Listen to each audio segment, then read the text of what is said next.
এমন ভাবে আমাকে কি বলা যায় বেইজ্জত করা হলো, তো এটা আমি আশা করিনি কি আমাকে এইভাবে বেইজ্জত করা হবে। আমি কি করেছিলাম? আমি তো বলেছিলাম ব্যারাকপুরকে চুজ করেছিলাম। এখানকার মানুষ আমাকে ভোট দিয়ে জিতিয়েছিল, আমি ব্যারাকপুরই শুধু চেয়েছিলাম, কারণ ব্যারাকপুরের মানুষকে আমি চিনি, ব্যারাকপুরের মানুষ আমাকে চিনে। আজকে হঠাৎ আপনি বলে দেবেন কি আমি অমুক জায়গা যাব, তমুক জায়গা যাব, তারপরে এই সবটাই একটা মনে হলো কি একটা পুরোপুরি প্ল্যান ওয়েতে আমাকে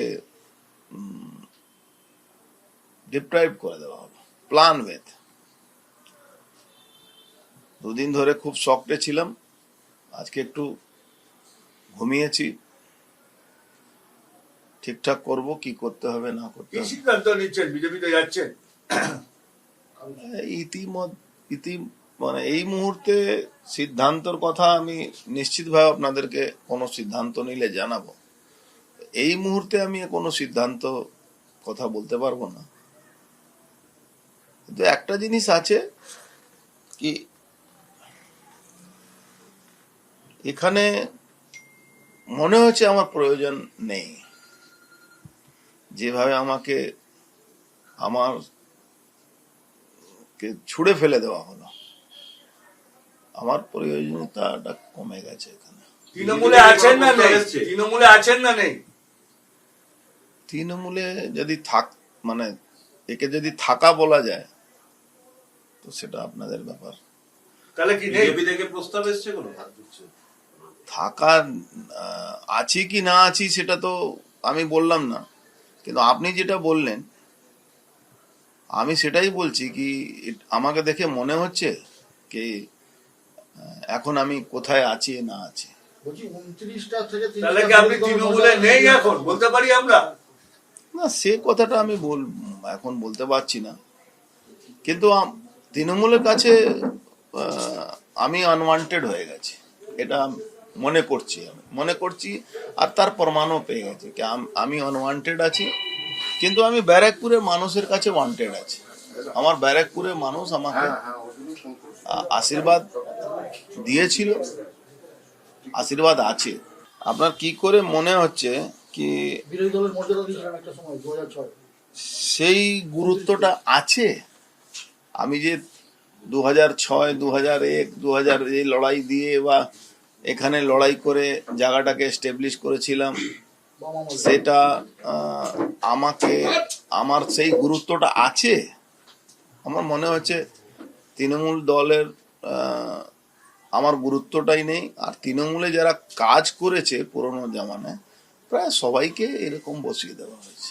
যারা অরিজিনাল তৃণমূল কর্মী যারা ছিল, যারা লড়াই করেছিল, তারা একটাও কর্মীকে আপনি পাবেন না।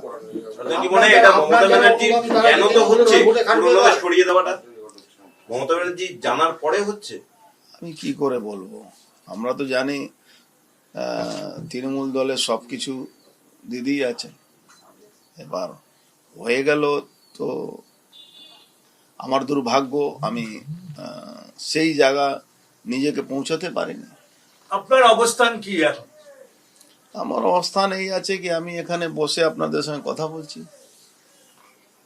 বিজেপি থেকে কোনো প্রস্তাব এসছে? আবার বিজেপি থেকে কেউ ফোন করেছিল? দেখুন, বিজেপি থেকে আমার তো প্রায় সবাই বন্ধু বান্ধব আছে, না ফোন আসা না কথা বলার তো বললে ঠিক হবে না।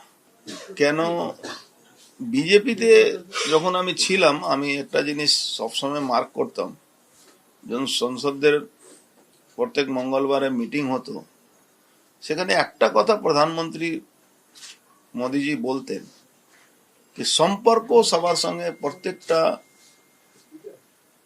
সদস্য সঙ্গে, লোকের সঙ্গে সম্পর্ক রাখাটাই উচিত, কারো সঙ্গে সম্পর্ক খারাপ করাটা উচিত নয়।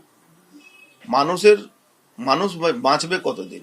একটা মানুষ হয়তো খুব বেশি হলে 90 বছর, 92 বছর, 95 বছর, তার মধ্যে মানুষের সঙ্গে সম্পর্কটা খারাপ করবে কেন? কারো বিরুদ্ধে রাজনৈতিক লড়াই হতে পারে, কারো বিরুদ্ধে পার্সোনাল লড়াই তো কিছু নেই। তো আমি সেটাকে অনুসরণ করি। আমি কিন্তু কোনো পার্সোনাল লড়াইতে আজকেও নেই, কিন্তু আমি দুর্ভাগ্যশালী কি আমার 1.5 বছরটাকে 1.5 বছর আমার নষ্ট করা হলো। যেখানে আমি এলাম সেখানে আমার তৃণমূল নষ্ট করলো। ব্রিগেডের আগে পর্যন্ত কি আপনাকে টিকিট দেওয়া হবে এরকম বলা হয়েছিল? আমি যেদিন দলে আসি সেদিনই আমাকে বলা হয়েছিল কি আপনি টিকিট পাবেন। তারপরে আমার 5 বার ইন্টারভিউ হলো, ইন্টারভিউতে আমি ফেল করে গেলাম, তাই জন্য টিকিট পাইনি। প্রতিশ্রুতি ছিল ভঙ্গ হলো। বলছি দাদা, এটা কি বলা যেতে পারে আপনি তৃণমূলে আর থাকতে চাইছেন না? দেখুন, আমার বললাম না, আমি আনওয়ান্টেড হয়ে গেছি তৃণমূলের জন্য। আছেন কি নেই? তৃণমূলে আছেন কি নেই? সেটা আপনি জানতে পারবেন আমি আছি কি না। কবের মধ্যে? কবে? জেনে যাবেন, খুব শীঘ্রই জেনে যাবেন। আমার তো প্রয়োজনতা শেষ হয়ে গেছে। এবার 2 দিন ধরে আমি একটু রিল্যাক্সে ছিলাম। তো তালিকা ঘোষণা হওয়ার পর তৃণমূলের কেউ আপনার সঙ্গে যোগাযোগ করেছিল? শোনা যাচ্ছে ববি হাকিম ফোন করেছিলেন আপনাকে। না, সেই দিনই আমাকে ফোন করেছিল, আবার একটা ললিপপ দেওয়ার চেষ্টা হয়েছিল। কি ললিপপ? বিধানসভার টিকিট? ওরকমই কিছু ছিল, সেটা তো আমি বলতে পারবো না, কিন্তু বলা হয়েছিল। শুনুন, এটা যে জিনিসটা আমার কাছে ছিল সেটাই পেলাম না, আবার অন্য কিছু পাওয়ার আশা কি আছে? মানে ভরসা করতে পারছেন? আমি তো পাওয়ার জন্য আসিনি রে ভাই। আমি তো ব্যারাকপুরে মানুষের সেবা করার জন্য, আমি 5 বছরে একটা মানুষ ব্যারাকপুরে বলতে পারবে না যে আমার যে কাজ করণীয় আমি করিনি, বা আমি কোনো তৃণমূল কর্মীর পিছনে কোনো কাটি দিয়েছি, বা কোনো কর্মী অসম্মান করেছি, কোনো কর্মীর বিরুদ্ধে আমি কোনো কাজ করেছি, কোনো মানুষের বিরুদ্ধে আমি কাজ করেছি, একটা কেউ আমার এগেনস্টে বলতে পারবে না। কোনো রাজনৈতিক দল, কোনো পার্টি। ব্যারাকপুর আমি যখন জনপ্রতিনিধি হয়ে গেলাম, তখন আমি কিন্তু কোনো পার্টির লোক না, আমি কিন্তু জনপ্রতিনিধি ছিলাম। কিন্তু আমি দেখলাম কি আমার সঙ্গে মানে সেই ব্যবহারটা করা হলো না। নিশ্চিতভাবে যে যেখানে ছিলাম তার উপরে ভরসাটা আর নেই।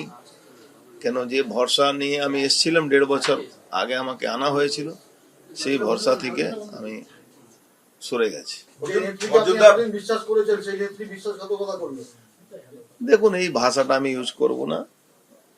দল যে সম্মান দেওয়ার কথা, সেই জায়গায় আমি সম্মানটা পাইনি। কোন ভরসা থেকে সরে গেলেন দাদা? কোন ভরসা থেকে একটু নিশ্চিত করেন? দেখুন, আমার তো কিছু চাহিদা ছিল না, আমার তো কোনো কমিটির চেয়ারম্যান হওয়ারও দরকার ছিল না। আমি তো জাস্ট লাইক একটা এমপি ছিলাম, এলাকার উন্নয়নের জন্য কাজ করছিলাম, এলাকার মানুষের জন্য কাজ করছিলাম। আমি তো এর বাইরে কিছু চাই না। আগের দিন ব্রিগেডের মঞ্চে আপনি দীর্ঘক্ষণ বসেছিলেন, নিশ্চিতভাবে আগেই জেনে গিয়েছিলেন প্রার্থী তালিকায় আপনার নাম নেই, তারপরে কেন ছিলেন? আমি বহু পুরনো একটা পলিটিক্যাল ফ্যামিলি লোক। আমার পরিবার এখানে প্রায় 45-50 বছর ধরে রাজনীতিক পরিবার আছে। রাজনীতিতে একটা জিনিস সবসময় মনে রাখতে হয়, মানুষকে আমাকে বুঝাতে হবে কি আমি কোনো ভুল করিনি। আমি শেষ অবধি আমি জানি আমার ডেথ ওয়ারেন্টে সই করে দেওয়া হয়েছে, তা সত্ত্বেও আমি ব্যারাকপুরের মানুষের জন্য বসেছিলাম।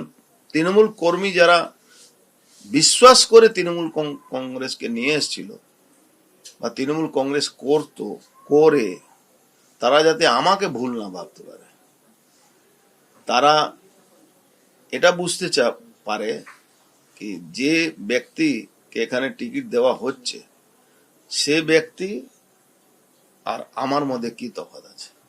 কালকে এবার পার্থ ভৌমিক ভার্সেস অর্জুন সিং দেখা যাবে? উচিত তো সেটাই। কি উচিত? কি এই দেখাটা, কি দেখাটা? এই পার্থ ভৌমিক ভার্সেস কোন দলের? সেটা আমি কি করে বলবো, কিন্তু এই লড়াইটা তো ও তো পিছন দিয়ে যেভাবে শেষ মুহূর্তে ছুরি। আমার গলা কাটা হলো, তো সে তো লড়াই তো জায়গা চলেই গেছে। অর্জুনদা, আপনার বিরুদ্ধে লাগাতার বেশ কয়েকদিন ধরেই আমরা দেখছিলাম বিক্ষোভ হচ্ছিল, প্রশ্ন তুলছিলেন দলেরই একাংশ। কোথাও মনে হচ্ছে যে দলের প্রশ্নই তারা করছিলেন? দলের একাংশ না, দুজন বিধায়ককে লাগিয়ে দেওয়া হয়েছিল,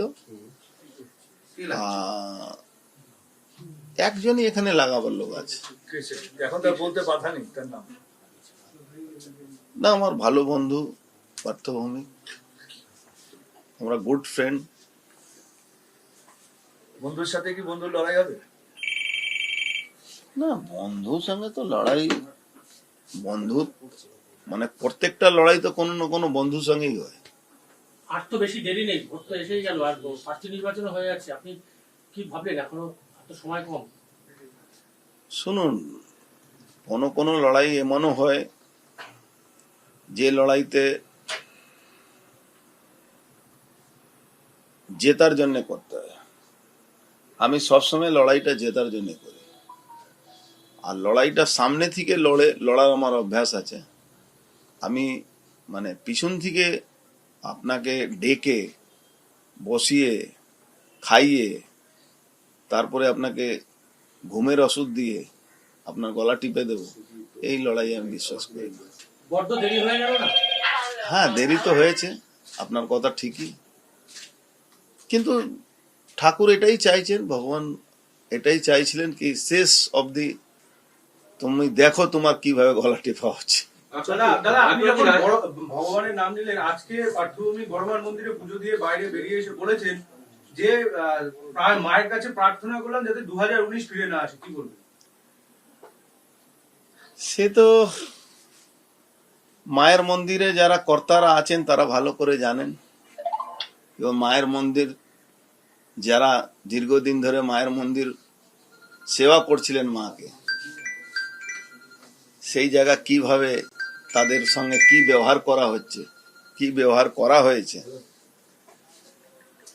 মায়ের মন্দির যারা সেবাদার, যারা দীর্ঘদিন ধরে পুজো করছিলেন তাদের সঙ্গে কি ব্যবহার করা হয়েছে, ওখানকার হকাররা আজকে না খেয়ে মরছেন, সুসাইড করার জায়গায় পৌঁছে গেছে। সে মা কাকে আশীর্বাদ দেবে সেটা সময় অপেক্ষা আছে। ব্যারাকপুর লোকসভা কেন্দ্রের মানুষ আপনাকে এতদিন ছিল, তারাও তো একটা চিন্তা আছে যে আপনি কোন দলে যাচ্ছেন বা সেটা জানতে চাইছে। দেখুন, এখানে দলের ব্যাপার নেই, এখানে দল নিশ্চিতভাবে একটা দল থাকে, কিন্তু ব্যারাকপুরের লড়াইটা ম্যান ভার্সেস ম্যান হবে। আর ব্যারাকপুরে মানুষ একদিকে থাকবে, আর ব্যারাকপুরের কিছু লোক একদিকে থাকবে।